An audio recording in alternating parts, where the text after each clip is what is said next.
Hello everyone, my name is Martin Medeiros and I'll be your instructor for ECON 2001 Microeconomics, and I want to take this time to go over how the class works on a week-to-week basis. I'm not going to be covering any material, but you need to know exactly how things are going to work because this class moves very, very fast. So I'm starting in Canvas, and as you can see under Course Home, I have a link to our syllabus. So I'm going to click on that and bring us to our syllabus. And here we go. Now, in the syllabus on page 1, I've got all the contact information you need in terms of my email address, as well as my office hours. My office hours are going to be Monday and Wednesday from 8:30 a.m. to 9:30 a.m. in my office in Building 400, room 402N.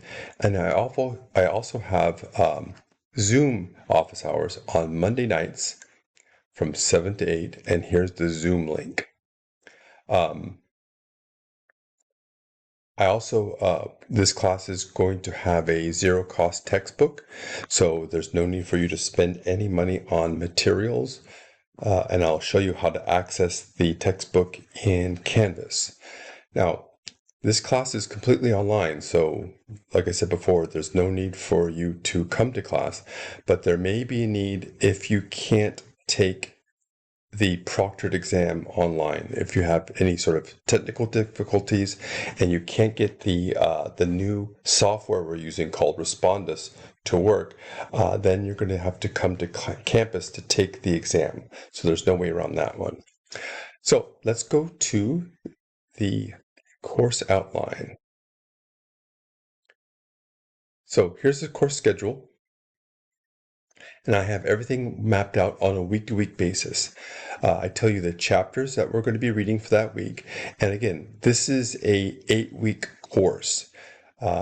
So we cover the same amount of material that other classes cover in 16 weeks, a traditional semester. We do that in 8 weeks. So things move very, very fast.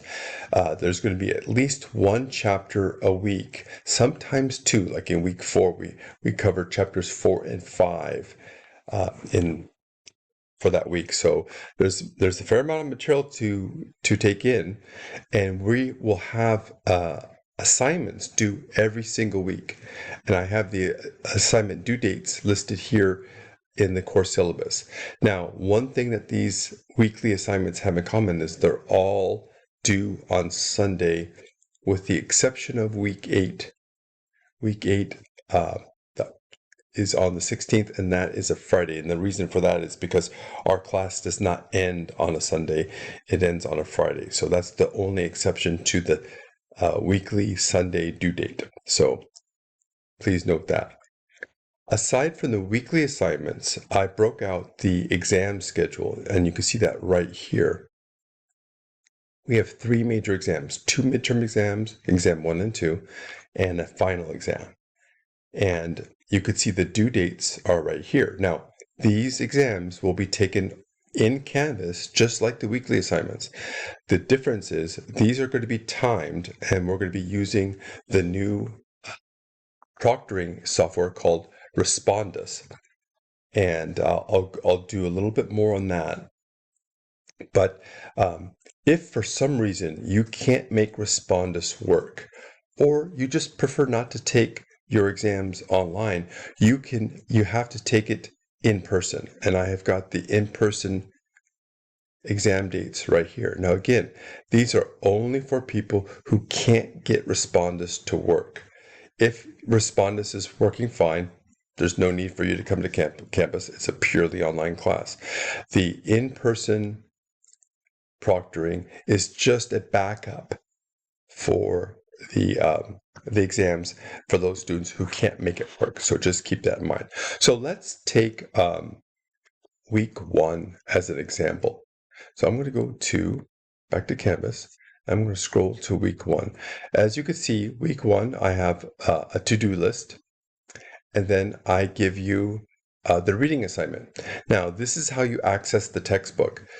I have the textbook linked right here by section. So when you click on the section that you need to read for chapter 1, it takes you straight to the textbook. So that's how you access the textbook. Go back. And so once you've done the reading, I also have given you access to my recorded lecture. So you click on that, and I have the lecture linked to my YouTube channel. So you could, now in this particular case, I've got chapter 1 broken out into 3 videos. And if you want to access the PowerPoint I use in those videos, I give you access to the slides right here. So once you've read the textbook, you've watched the lecture, gone over the slides, you're now ready for activities to complete for week 1, and they're all going to be due on Sunday, in this case, August 30th. And the activities are going to be basically one of 3 things: a discussion thread, video question, or 10-question quiz on the chapters. Now, for the discussion thread, I don't have those every week. I only have 2 of them for the entire class. But for video questions and 10-question quizzes, I have those every single week. Now, these weekly assignments are not timed, so you could start and stop them as we go through, as long as you submit them by Sunday, in this case, August 30th. That's opposed to the exams. The exams are timed, so just want to let you know about that. So think of these weekly assignments as preparation for the exam.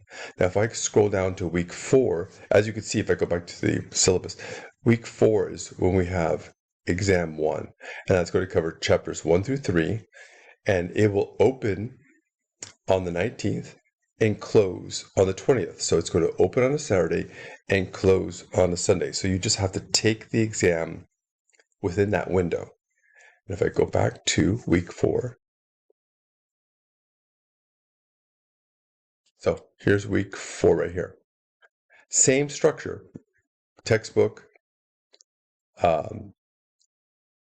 recorded lectures, slides, then activities to complete, and you have to do it by Sunday, in this case, September 20th.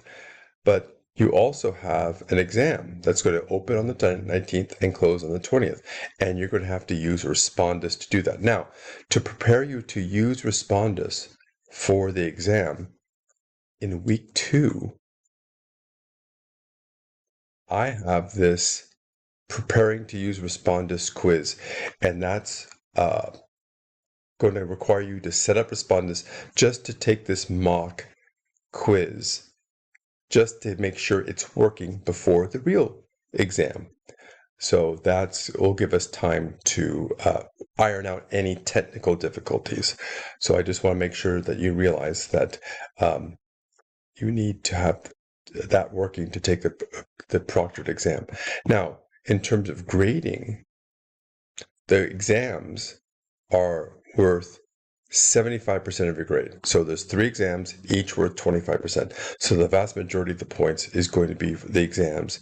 And so think of the quizzes and the video questions as just prep for the exams. They're not worth a lot individually. They're just there to help you prepare for the exams. And the discussion posts, there's only 2 of them. That's going to be worth 5%. Of your grade. Now, for the discussion posts, they're going to be due on a Sunday, but in order for you to get full credit, you've actually got to respond by Saturday, not Sunday. Now, the reason why I do that is because for a discussion post, if people respond to the discussion post prompt right before the deadline, let's say Sunday night at 10 p.m., nobody's going to read your post because they're already moved on to the next week assignments. So in order to get full credit, you need to respond to the post thoroughly and by Saturday to get full credit. If you respond on Sunday, you're not going to get full credit. And the points you will receive depends upon the thoroughness of your response. So just keep that in mind. Now, due dates. The due dates are the due dates. So if something comes up, let's say, and you can't submit your weekly assignments for that particular week. If you contact me prior to the due date, I can extend deadlines 24 to 48 hours, but it's only if you contact me before the due date. If you do not contact me prior to the due date, you still can make up lost points through extra credit. Now, the last weekly quiz, so if you go back to the syllabus, I'm in the syllabus right here. In week 8, we have a weekly quiz. That weekly quiz is going to be for extra credit, and that's going to be worth 3.5% of your overall grade. Now, that's more than enough points to make up to 2 weeks worth of missed weekly assignments. Now, the extra credit is not enough to make up for a missed exam. So exams can't be missed. Now, again, if something comes up and you can't take it that particular weekend, again, I could extend it for 24 or 48 hours if you contact me prior to the due date. So I have my contact information right here. You could just send me an email or leave a voicemail on my office phone. So there's always a way for you to contact me. And that covers about everything. So please email me, come to my office hours. The more interaction you have with me, especially for an online class, the better. So let's keep the lines of communication open. And I hope to be interacting with you quite a lot during this term.